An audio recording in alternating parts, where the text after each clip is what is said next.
Hey there. If you've been trying to keep up with the housing market lately, you might have noticed things feeling a little different. I wanted to break down some recent news that paints a pretty clear picture of what's been happening in 2025 and what we might see heading into next year.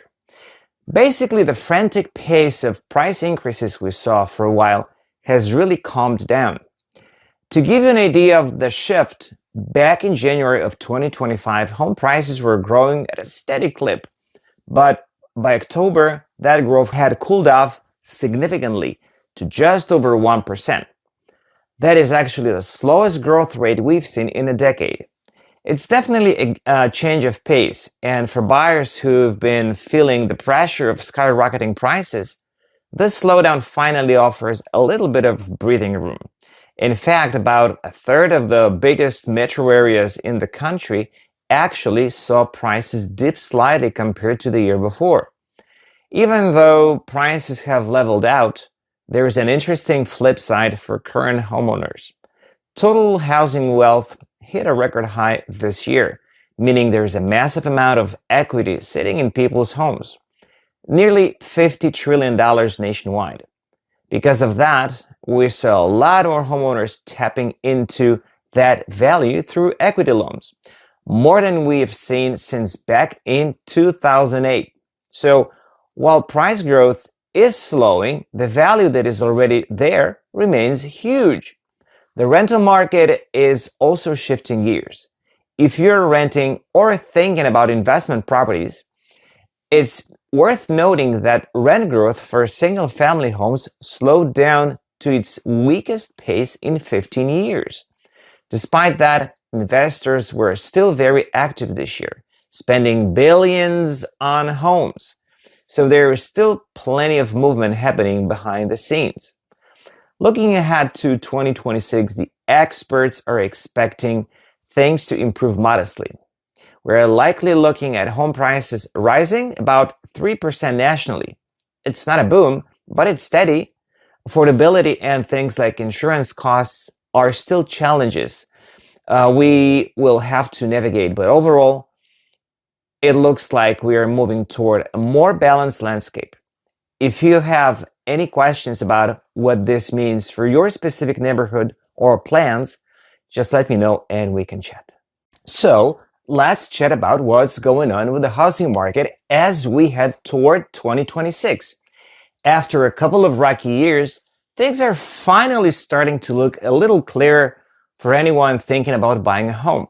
It feels like we are moving away from all that uncertainty we've been dealing with, and there is some really positive signs popping up that I think you should know about.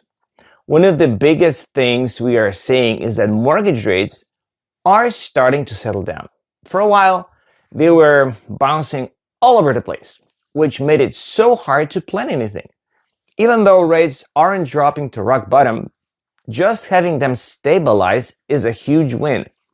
It takes away that scary guessing game, so buyers can actually make decisions without worrying that things will change overnight. It's less about getting a miracle rate and more about finally having some predictability. I've also noticed that home builders are feeling a lot more optimistic these days. For a long time, they were pretty cautious. But now they're looking at the future with a bit more confidence. This is great news because it means we should see more new construction picking up in 2026. More new homes on the market gives buyers like you more options to choose from, which is exactly what we need. Another piece of good news is that homes are slowly becoming more affordable again. It's not happening overnight, but because wages are going up and home prices aren't skyrocketing like they used to, the math is starting to work better for more people. We aren't expecting a massive drop in costs, but rather a slow and steady improvement where your income goes a little further than it did a year or two ago. We are also likely to see more homes hitting the market from current owners. You know how so many people felt locked in by their super low interest rates from a few years ago, right? Well, life still happens. People get married, have kids, or change jobs, and eventually those needs overweigh the benefit of keeping a low rate. We expect a slow thaw where more of these houses come up for sale, giving buyers more choices than we've had in a while. The most important thing to remember right now is that real estate is super local. While some areas are still pretty pricey, others might actually be undervalued. So it really pays to look closely at specific neighborhoods. Honestly, the market settling down is the best signal we could ask for. It means you don't have to try to time everything perfectly. You just need to find the right spot that works for you. Let me know if you want to dig into any specific areas. I was just reading up on what's been happening with the Florida real estate market lately, and I wanted to break it down for you since there are some interesting shifts happening. Basically, things slowed down a bit in 2025, mostly because mortgage rates were high and affordability was tough for a lot of people. But the good news is that we're starting to see some early signs of a rebound as those rates begin to ease up. It feels like we're turning a corner after a quieter period. One of the big things you might notice is that there seems to be more inventory on the market. It's important to note that this isn't because a ton of new houses suddenly went up for sale.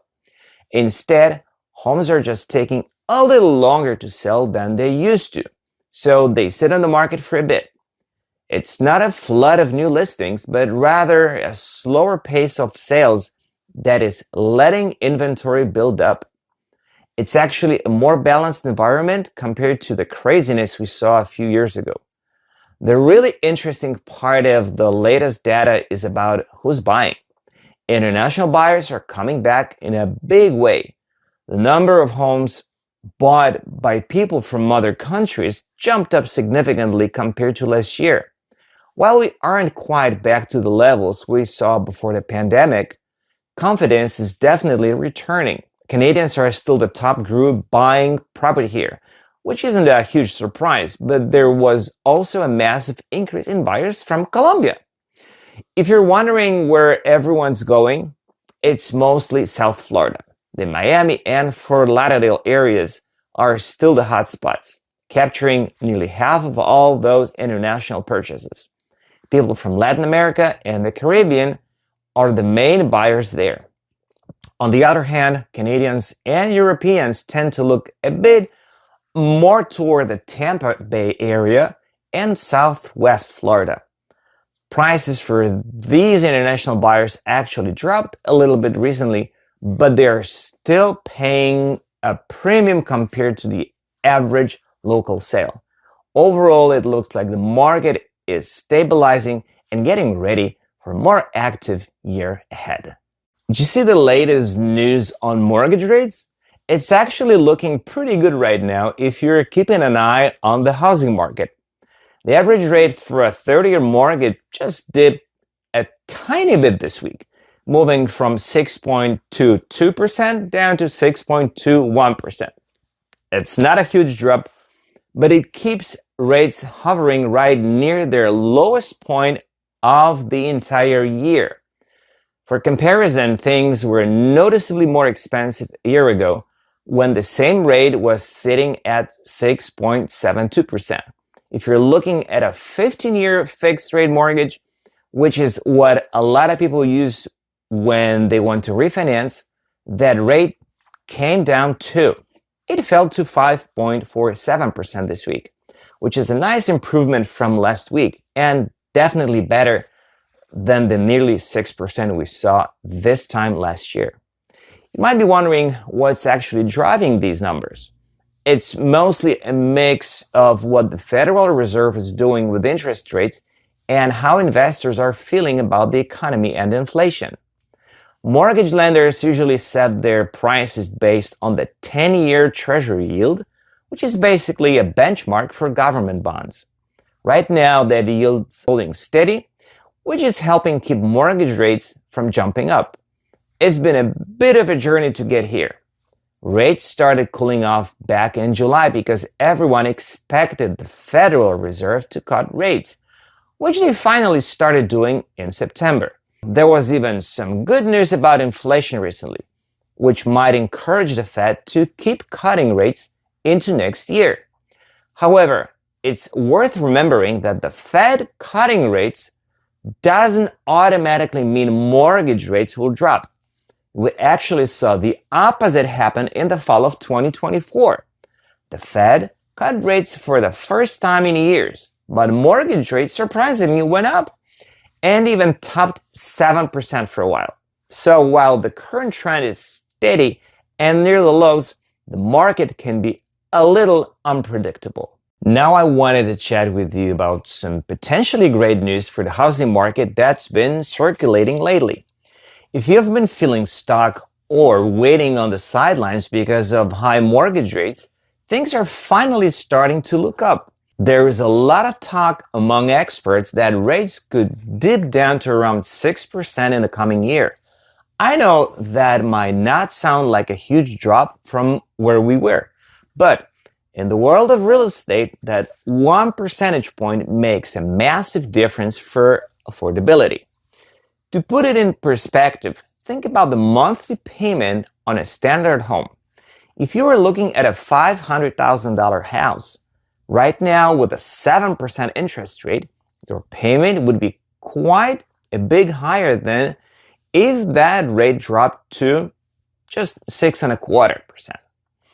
We are talking about saving over $200 a month just from that small shift. Over the course of a year or the life of a loan, that is real money that stays in your pocket.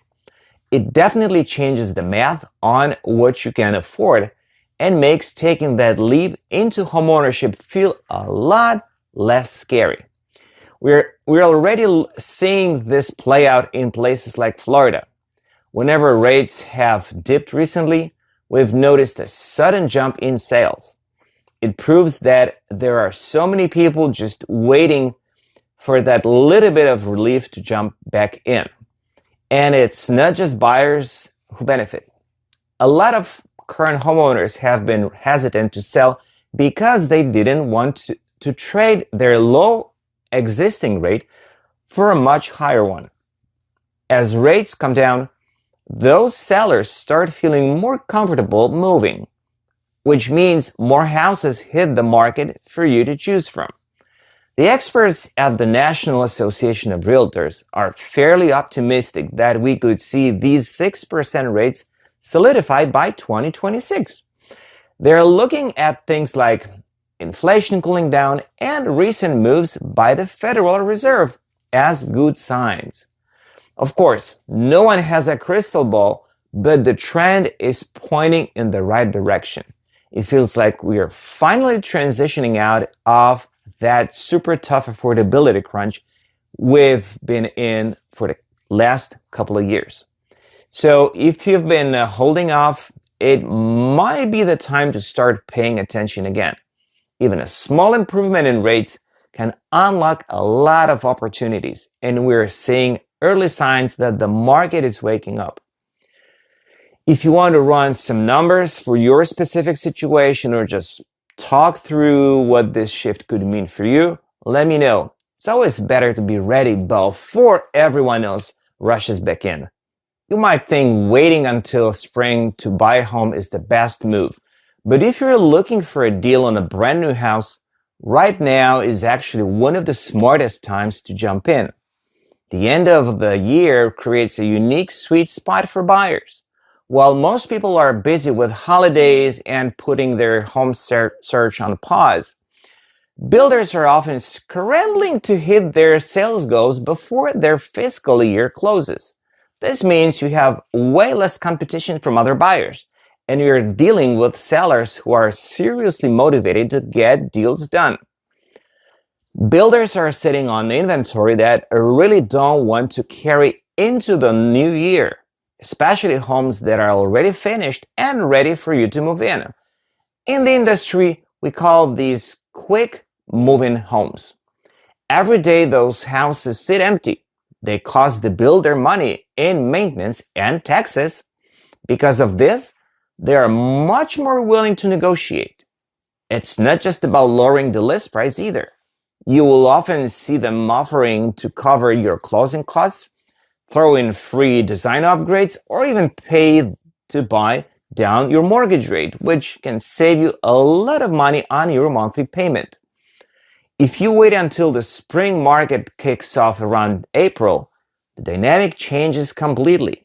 That is when the crowds come back out. And suddenly you are fighting against multiple other offers. When demand goes up, those generous incentives usually disappear and prices tend to jump. By shopping in the quieter winter months, you get to avoid those bidding wars and take advantage of the fact that builders need to clear their books.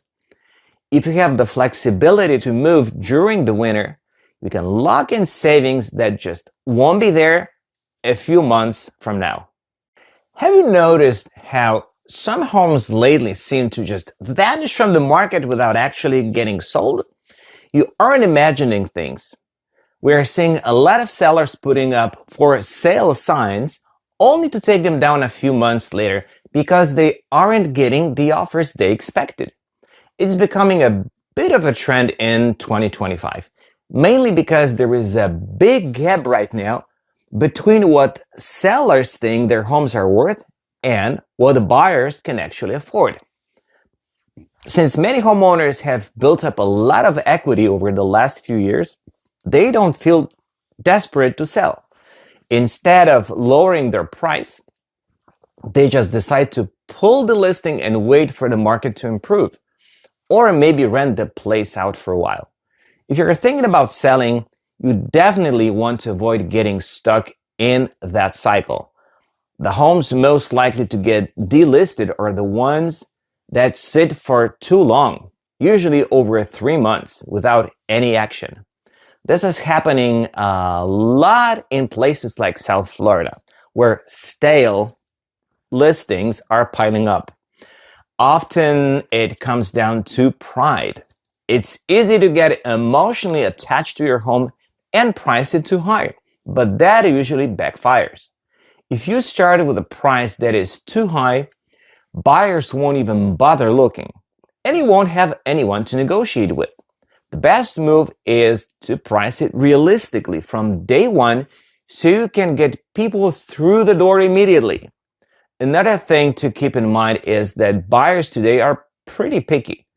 They really don't want to deal with repairs or renovations.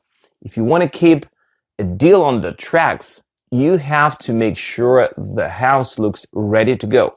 Simple things like a fresh coat of paint, fixing a leaky roof, or even just making sure the air filters are clean can make a huge difference.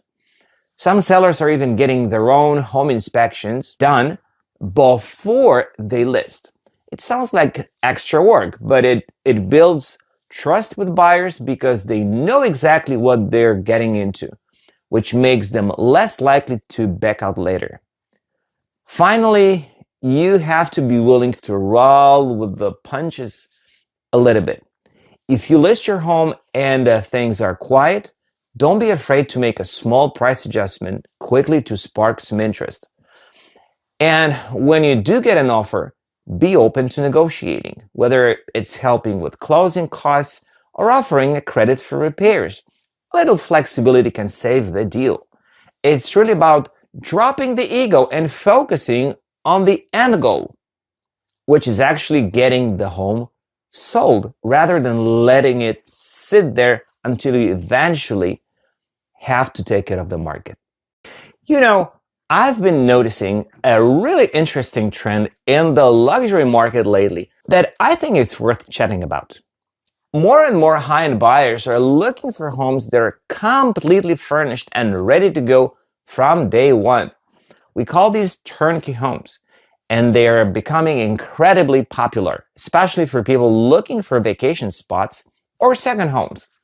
The main reason for this shift is pretty simple: convenience.